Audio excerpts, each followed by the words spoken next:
What's up, Broncos country? Are you ready for what could be the most decisive game of the early weeks of the season? Because I'm here shaking with anxiety, and you'll understand why. Look at this situation. Denver Broncos with 1 win and 1 loss. Los Angeles Chargers also with 1 win and 1 loss. But here comes the bombshell that's going to make you jump out of your seats. Whoever wins this game will take sole possession of the AFC West lead. That's right, family. Week 3, and we already have a showdown that could define the direction of our division. But hold on, because things get even more intense. The experts are more divided than ever, some believing in our potential, others doubting our ability to bounce back after that painful loss to Indianapolis.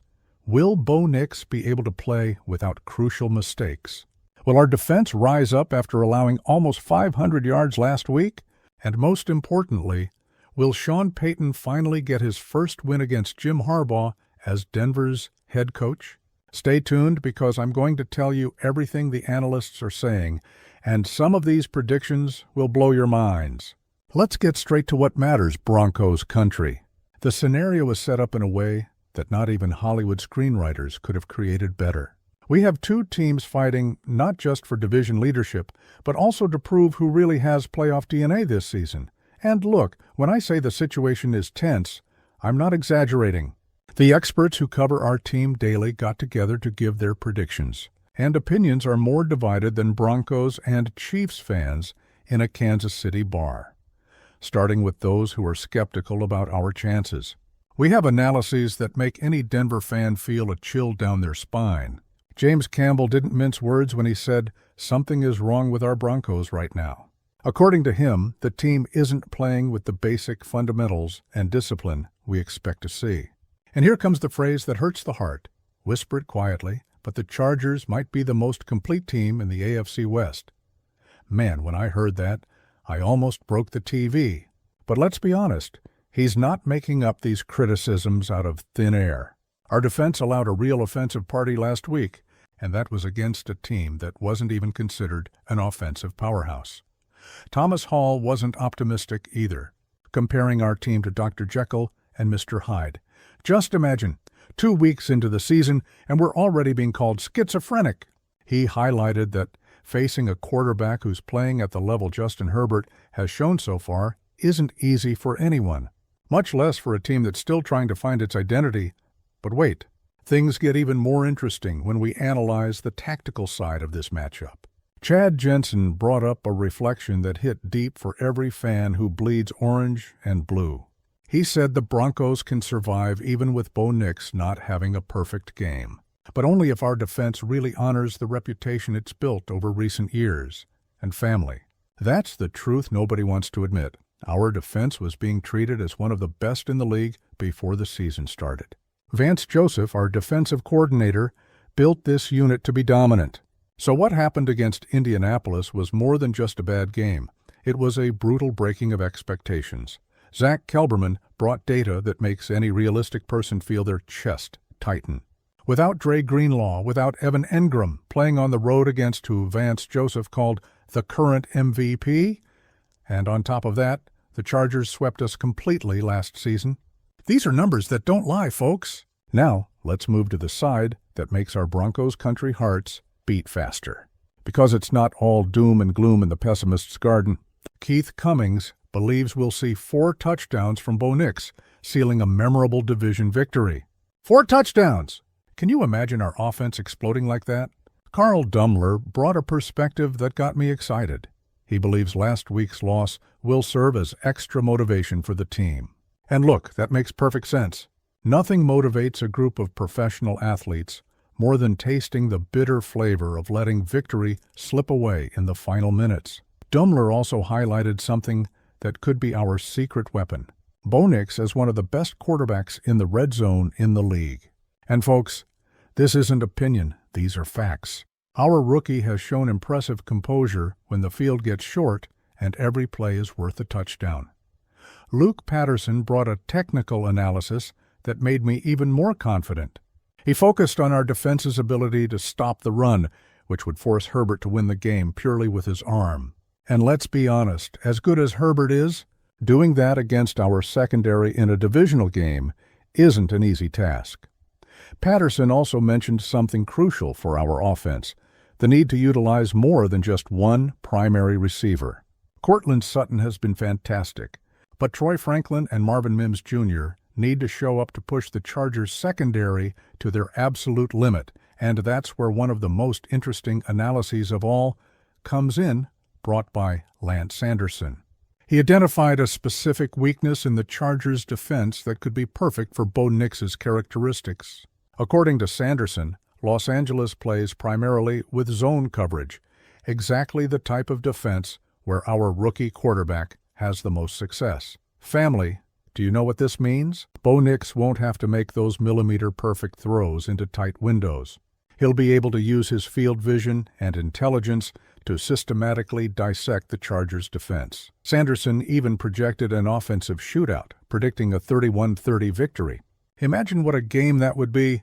Two offenses trading touchdown drives, each possession worth gold, each third down deciding the fate of both teams. Ron? White closed the positive analyses with an observation that warmed my fans. Hart? He believes Sean Payton will finally get his first victory over Jim Harbaugh in the AFC West. And folks, that would be way too symbolic.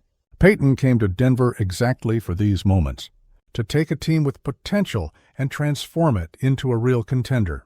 Winning this game would be more than just 3 points. In the standings, it would be proof that he can get the best out of this group even in the most adverse situations. But let's also talk about the technical aspects that could define this matchup.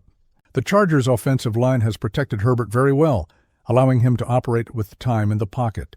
This means our pass rush, led by players like Zach Allen, will need to be even more creative to generate pressure. On the other side, our offensive line will face a Chargers defense that has specialized in limiting explosive plays.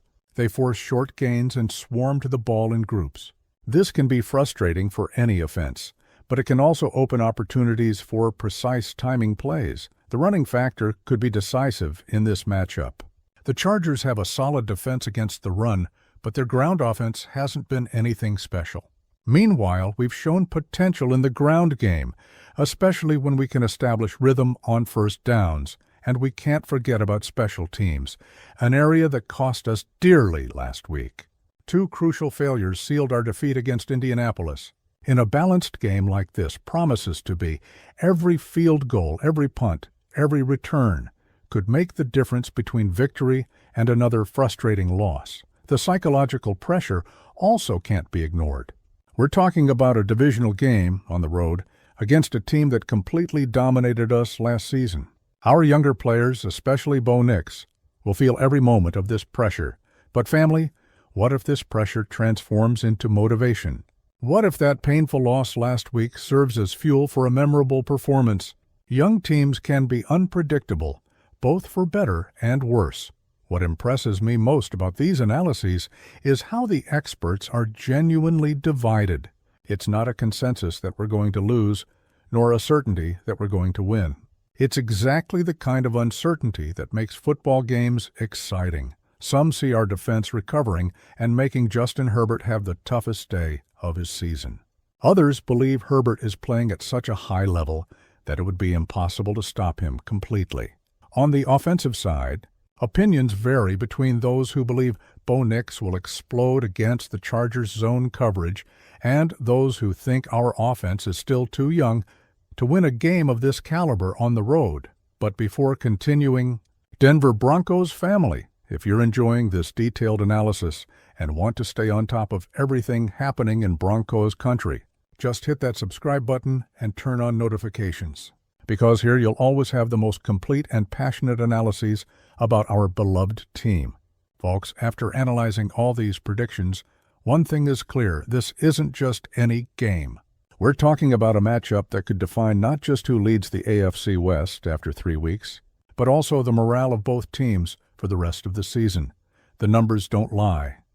Of the 13 predictions analyzed, 8 favor the Chargers and only 5 bet on our victory. This shows how much we need to prove this Sunday that we're better than we showed last week. But family, remember one thing: football isn't played on paper.